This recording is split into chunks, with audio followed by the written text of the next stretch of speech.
আরেকবার স্বাগত। আপনারা দেখছেন দ্য বিজনেস। আমাদের সাথে স্টুডিওতে আছেন এসএবিসিসিআই প্রেসিডেন্ট আশরাফুল হক চৌধুরী।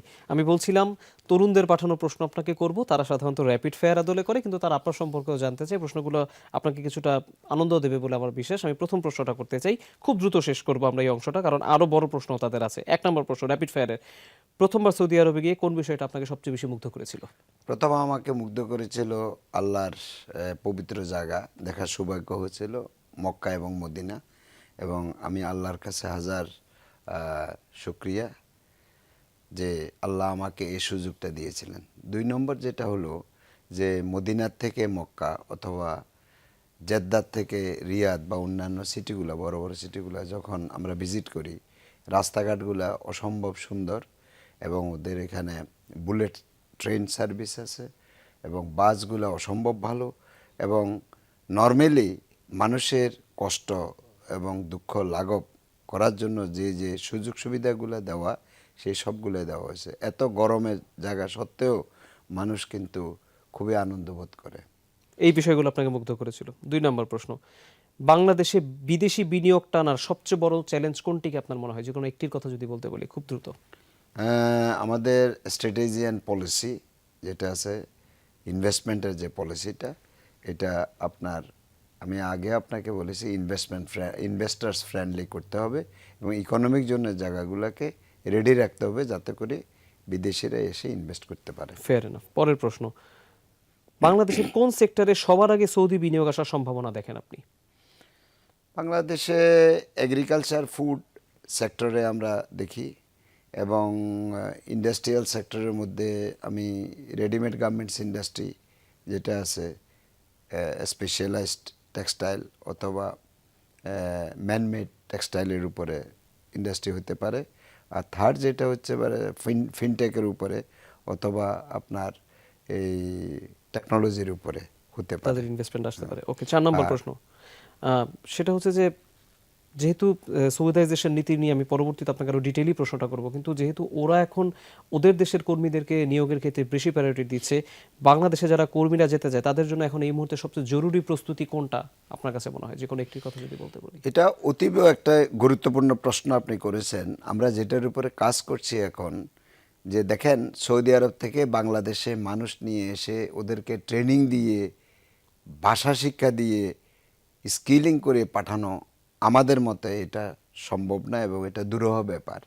যেহেতু সৌদি আরবে অলরেডি আছে ওরা 35 লক্ষ, এখানে বহু বেকার আছে, বহুজন নিম্ন আয়ের কাজ করে, অনেক পরিশ্রম করে, কষ্ট করে। আমরা চিন্তা করছি ওদেরকে স্কিলিং, রিস্কিলিং এবং ওদেরকে যদি ল্যাঙ্গুয়েজটা, আমরা যদি অ্যারাবিক ল্যাঙ্গুয়েজটা যদি ভালোভাবে শিখাইতে পারি, এটা 3 মাস থেকে 6 মাস অথবা 9 মাস পর্যন্ত এই কোর্সটা হইতে পারে। এটার জন্য আমরা এখন মিনিস্ট্রি অফ এডুকেশনের সাথে জয়েন্টলি আমরা কাজ করছি এবং আমরা আশা করি আমাদের এডুকেশন মিনিস্ট্রি থেকে হাই লেভেলে হয়তো আমাদের মন্ত্রী মহোদয়, সেক্রেটারি ওনারা যাবেন। সৌদি আরবে কাউন্টার পার্ট আমরা ওই অর্গানাইজেশনগুলোর সাথে যোগাযোগ করছি, technical and vocational training centre অথবা ministry of education, Saudi government, যে যাতে করে ওনারা যাতে করে আমাদের সাথে কোঅপারেশন করেন এবং ওইখানে যারা আছে, ইয়ং জেনারেশন যারা আছে অথবা যারা কাজকর্ম করে, ওদেরকে স্কিলিং, রিস্কিলিং ডেভেলপ করে যাতে করে ওরা রেডি করে প্রপার ফেলতে। চাকরি পায় এবং ল্যাঙ্গুয়েজের উপরে ওরা যেন করে। ডেফিনেটলি। 5 নম্বর প্রশ্ন, আপনি আপনার দলে কাকে নেবেন? একজন অসাধারণ দক্ষ কিন্তু ঝুঁকিপূর্ণ মানুষকে নেবেন, নাকি কম দক্ষ কিন্তু বিশ্বস্ত মানুষকে নেবেন?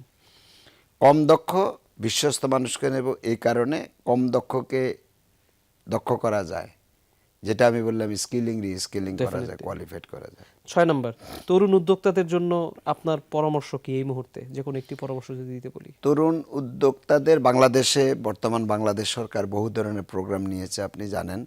এদেরকে যে কিভাবে প্রপার ইউটিলাইজ করা যায়, ওদেরকে কিভাবে আপনার ভালো কাজের ভিতরে, বিশেষ করে স্টার্ট আপ কোম্পানি যেগুলা, সেগুলা গভর্নমেন্ট যেটা করতেছে এটা করা যায়। আমরা যেটা চাচ্ছি সৌদি আরবে, যে আমরা মাইক্রো ফাইন্যান্স, মাইক্রো এন্টারপ্রাইজ করে স্মল কোম্পানিগুলোকে ওইখানে কিভাবে আমরা অর্গানাইজ করতে পারি এবং এখানে যারা শিক্ষিত বা তরুণ উদ্যোক্তা ওদেরকে কিভাবে এটার সাথে যুক্ত করতে পারি। আরেকটা হচ্ছে যে এডুকেশনের ব্যাপারে আমরা যেটা চাচ্ছি যে এক্সচেঞ্জ প্রোগ্রাম সৌদি আরবের সাথে করার জন্য। সৌদি আরবের প্রায় 5-7টা বড় বড় ইউনিভার্সিটির সাথে আমরা এটা চেষ্টা করব এবং আশা করি কিছু কিছু ইউনিভার্সিটির সাথে আমাদের অলরেডি কথা হয়েছে। বাংলাদেশে যেসব তরুণেরা আছে ওখানে পড়ালেখা করতে চায়, যাতে করে একটা সুযোগ সুবিধা স্কলারশিপ বা অন্যান্য সুবিধার মাধ্যমে ওরা যাতে করে ওইখানে স্কিল ডেভেলপমেন্ট করে কোয়ালিফিকেশন নিয়ে সার্টিফিকেট নিয়ে ওইখানে চাকরি করতে পারে। Fair enough. পরের প্রশ্ন, একজন ব্যবসায়ী হিসেবে আপনার সবচেয়ে বড় পাওয়া শিক্ষা যেটা বই পড়ে সাধারণত পাওয়া যায় না, কি লেসন পেয়েছেন আপনি ব্যবসায়ী হিসেবে? আমি আসলে প্রকৃতপক্ষে ব্যবসায়ী না। আমি কিন্তু all through in my life I M a professional person এবং 39 বছর পর্যন্ত আমার এই পেশায় আমি যথেষ্ট আপনার শিক্ষা পেয়েছি, অভিজ্ঞতা পেয়েছি, মাল্টিডিসিপ্লিনারি এরিয়া। আমি ইকোনমিক্সের, আমি বিজনেস অ্যাডমিনিস্ট্রেশনে পড়ালেখা করেছি, সরকারি চাকরি করেছি এক্সপোর্ট প্রমোশন ব্যুরোতে। তারপরে আমি বিদেশে কমনওয়েলথ সেক্রেটারিয়েটে চাকরি করেছি। তারপরে আমি টরন্টো ইউনিভার্সিটিতে রিসার্চ ফেলো হিসেবে চাকরি করেছি। ক্যারিবিয়ান কান্ট্রিতে আমি ট্রেড অ্যাডভাইজার হিসেবে ছিলাম। নেদারল্যান্ড এমবাসি বাংলাদেশে, এখানে আমি ইকোনমিক অ্যাডভাইজার ছিলাম।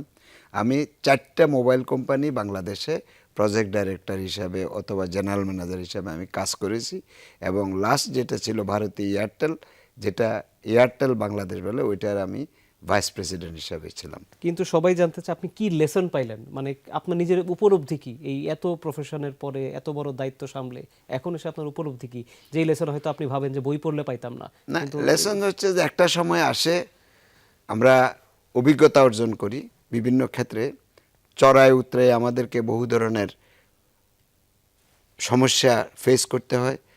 আমাদের পারফরমেন্স যদি আমাদেরকে করতে হয়, ভালো পারফরমেন্স যদি করতে হয়, ভালোভাবে নিজেকে গড়ে তুলতে হবে, বিশ্বস্ততার সাথে কাজ করতে হবে এবং সমাজের ভিতরে আমি যাতে করে কিছু একটা কাজ করে এ সমাজকে দিতে পারে সেই চিন্তা থাকতে হবে। ডেফিনেটলি। পরের প্রশ্ন 9 নম্বরে, 8 নম্বরে, ঝুঁকিপূর্ণ সিদ্ধান্ত নেওয়ার আগে কি যাচাই করেন? ঝুঁকিপূর্ণ সিদ্ধান্ত নেওয়ার আগে প্রথমে আমি চিন্তা করি এটা কতটুকু ফিজিবল হবে।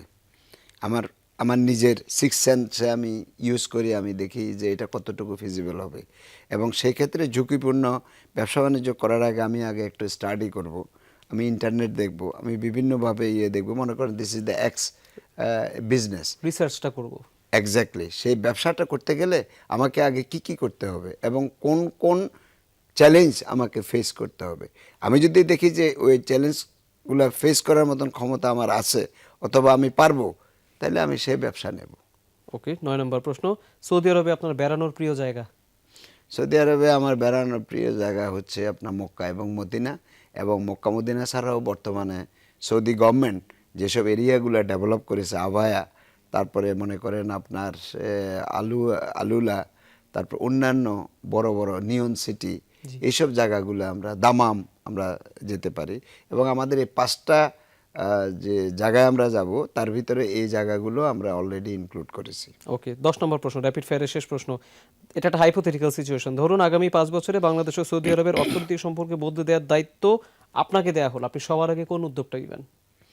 আমি সবার আগে যেটা করব, আমি একটা স্ট্র্যাটেজিক প্ল্যান করব 5 বছরের জন্য, ফর 5 ইয়ার্স, এবং প্রত্যেক বছরে এটা কিভাবে ইমপ্লিমেন্ট করতে হয়, কোন কোন এরিয়াগুলোকে আমি কনসেন্ট্রেট করতে হবে, কোনটা বাংলাদেশের জন্য টপ প্রায়োরিটি, সরকার কোনটা টপ প্রায়োরিটি হিসেবে দেখতে চান, আমার দেশের মানুষ কোনটা টপ প্রায়োরিটি হিসেবে দেখতে চান, ইনভেস্টমেন্টের দিকে দিয়ে কোনটা টপ প্রায়োরিটি হয়, বাণিজ্যের দিকে দিয়ে কোনটা টপ প্রায়োরিটি হয়, রপ্তানির ব্যাপারে, এই জিনিসগুলো আমি আপনার করব, আমি একটা ম্যাপিং করব। ম্যাপিং করে আমি 1 বছর 2 বছর 3 বছর করে 5 বছরের জন্য করব। Maybe it is 2 years and 1 year, total 5 years. কিন্তু আমি এবং আমাদের প্রজেকশনটা থাকবে to build new Bangladesh, to build better Bangladesh. Okay, আমরা অনুষ্ঠানের একেবারে শেষ পর্যায়ে দুটো প্রশ্ন আমি করতে পারবো। একটি প্রশ্ন আমি বলছিলাম র্যাপিড ফায়ার আমরা শেষ করলাম, আশা করি যাদের যে উত্তর দরকার তারা সেটি পেয়েছে।